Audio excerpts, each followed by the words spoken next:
तो हम लोग यहाँ पे क्या सीख रहे हैं आज भी हम लोग सीख रहे हैं स्क्वायर को काउंट करना, और स्क्वायर मतलब वर्ग, ठीक है।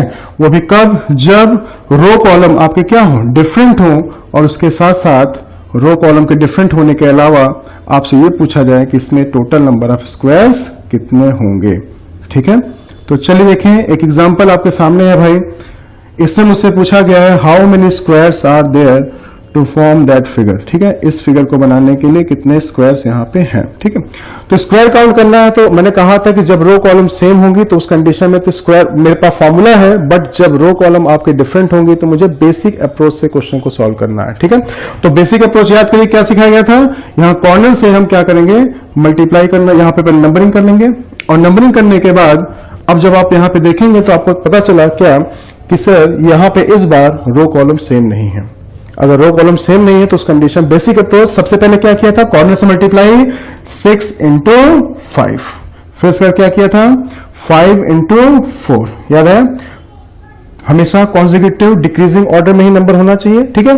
तो उसके बिहाफ पे अगला नंबर कौन सा होना चाहिए, इसके बिहाफ पे 4 into 3, फिर बताइए क्या होना चाहिए, इसके बिहाफ पे 3 और इसके बिहाफ पे 2, इनका मल्टीप्लाई कर दिया। अब बताइए ये सीक्वेंस क्या कह रहा है, सीक्वेंस कह रहा है सर लेफ्ट वाला नंबर क्या होना चाहिए 2, बोलिए, और राइट का नंबर क्या होना चाहिए 1, इसका मतलब इन दोनों को आपस में मल्टीप्लाई। सीक्वेंस आपका गड़बड़ नहीं होना चाहिए, अगर सीक्वेंस आपका गड़बड़ हुआ तो उस कंडीशन में आप इस क्वेश्चन को बिल्कुल भी सही सॉल्व नहीं कर पाएंगे। आपने इसको काउंट किया और आपका आंसर आ गया 70, समझ में।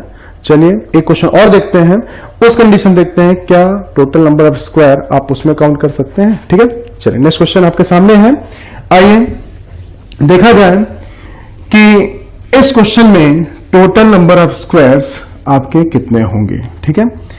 लीजिए भाई क्वेश्चन आपके सामने, फटाफट पेन उठाइए और देखिए कि मेरे सॉल्यूशन बताने से पहले ही आपका आंसर इसमें आ चुका हो, ठीक है। लीजिए फटाफट से काउंटिंग करते हैं, लीजिए 1 2 3 4 5 एंड 6, ऐसे ही वर्टिकल काउंटिंग करते हैं 1 2 3 और 4, और फिर करना क्या है, क्या करना था, क्रॉस से मल्टीप्लाई, ठीक है।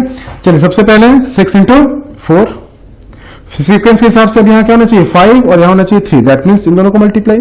फिर से क्या होना चाहिए 4 और यहाँ पे कितना 2, इन दोनों को मल्टीप्लाई। अब बताइए ये सीक्वेंस क्या कर रहा है, सर ये सीक्वेंस कर रहा है यहाँ 3 होना चाहिए, और ये सीक्वेंस क्या कर रहा है 1 होना चाहिए, इसका 3 into 1। अब आप कहेंगे सर 2 तो बच गया, तो जो बच जाए उसको आपको छोड़ देना है, लेकिन सीक्वेंस आपका गड़बड़ नहीं होना चाहिए। जो सीक्वेंस जिस ऑर्डर में नंबर लिखा जा रहा है, और मैंने आपको बताया था लास्ट लेक्चर में भी कि जब भी काउंटिंग करते करते 1 आ जाए आपको उसको उतने पे ही रोक देना है, याद आया। बिल्कुल सेम प्रोसेस यहाँ पे, भले यहाँ पे 2 यहाँ पे होना चाहिए 1 होना चाहिए, उससे मुझे कोई मतलब नहीं है। मुझे मेरा पूरा फोकस किस पे होगा सर, चाहे लेफ्ट का नंबर और चाहे राइट का नंबर, कहीं पे क्या मिलना चाहिए, मुझे 1 मिलना चाहिए, ठीक है।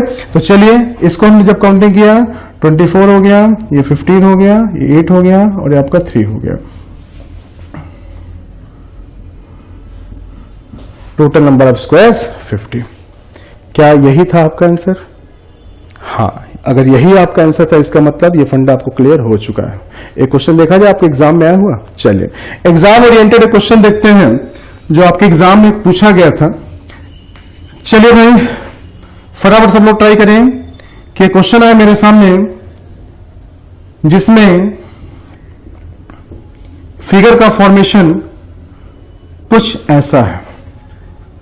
बोलिए देखा जाए, आइए देखते हैं। नंबरिंग हमने कर दी 1 2 3 4 5 और 6 1 2 3। सबसे पहले क्या करना है 6 into 3। सर अब इसमें क्रॉस करिए ना करिए, बस सीक्वेंस के हिसाब से बस यहाँ पे लिखते चलिए, ठीक है। फिर यहाँ पे क्या होगा 5 into 2, फिर इसका यहाँ पे क्या होगा 4 into 1, 5 into 2 4 into। मैंने कहा एक बॉक्स छूट जाए या 2 बॉक्स छूट जाए, जितने भी छूट जाए मुझे उससे कोई मतलब नहीं। मुझे मतलब किससे है, बस मेरा सीक्वेंस ही होना चाहिए और मुझे कहीं ना कहीं जाके 1 मिलना चाहिए, चाहे राइट हैंड साइड पे और चाहे लेफ्ट हैंड साइड पे, ठीक है। तो यहाँ कितना हो गया 18 हो गया, यहाँ 10 हो गया, यहाँ 4 हो गया, सबका आपने एडिशन कर दिया और वैल्यू आपकी आगे कितनी 32। बताइए यहां तक का फंडा क्लियर हुआ।